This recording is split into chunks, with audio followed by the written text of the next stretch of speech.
Tere Airsofti huvilised! Täna teen video ülevaate sellisest Airsofti relvast nagu Yingong G36K, mis tuleb sellises karbis tavaliselt, ehk siis G682 koodiga. Räägime sellest ka, mis siin karbis leidub. Kõigepealt siis tuleb JG G36K relv ise. Siis on tal kaasas üks tavaline akulaadija ja üks 1100 milliamprine metallhübriidaku. Ja loomulikult tavaline manuaal ja igasugu muud huvitavad kama, mis sealt kaasa tuleb. Aga relvast lähemalt. Relv on siis keskmise pikkusega variant G36 ehk siis K-versioon.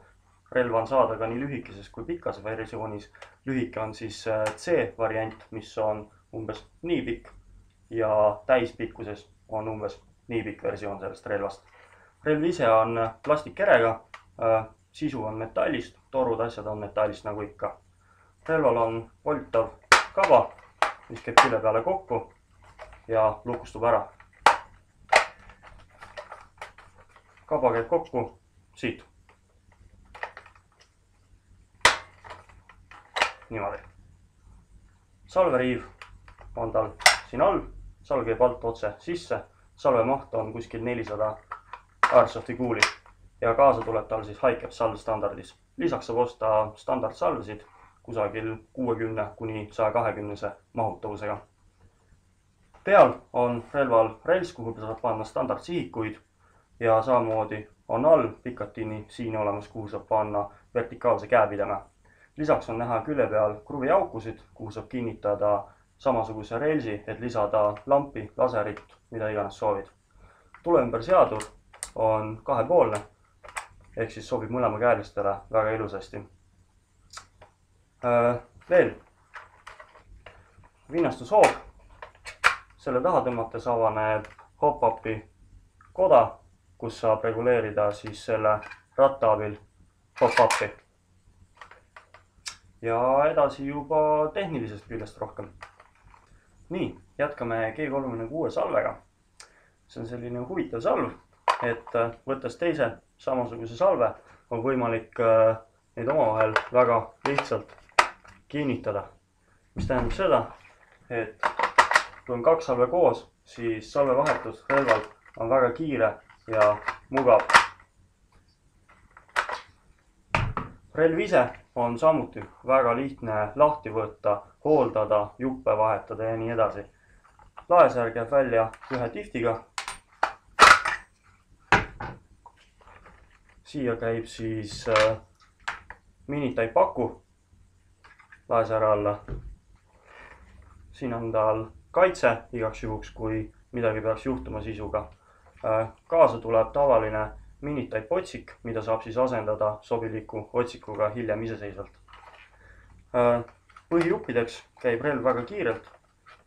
Järgmine tift tuleb salve avast välja. Kaba läheb kokku ja tagant on üks kuuskond, mis on vaja lahti keerata. Ja siis saab juba kätte gearboxi ja hop-up koja.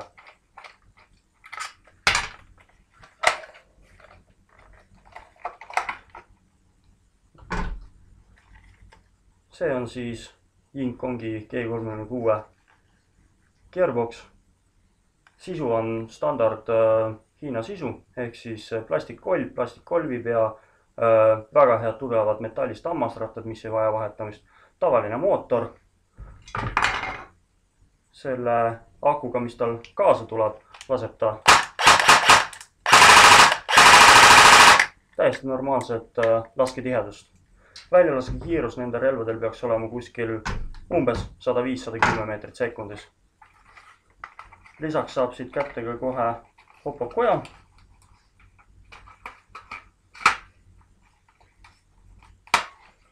Mis tuleb tagant välja.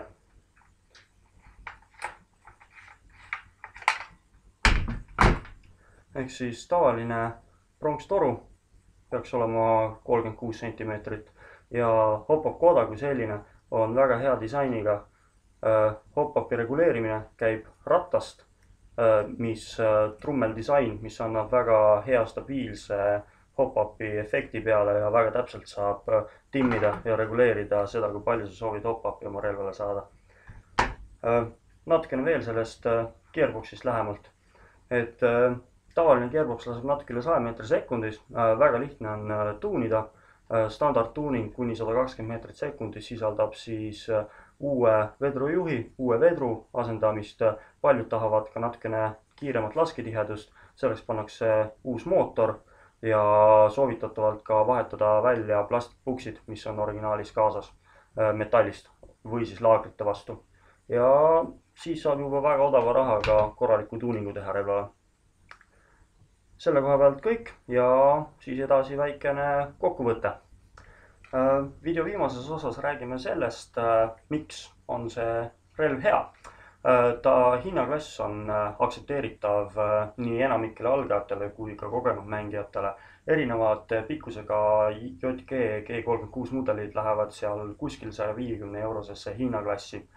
Sealjuures nende plastikuskere on täiesti aktsepteeritava tugevusega. Üldiselt relvi ei lõhuta väga ära ning sealjuures ta on hea kerge ja väga mugava kasutusega airsoft rünnakrelv. Räägime natuke lisavarustusest.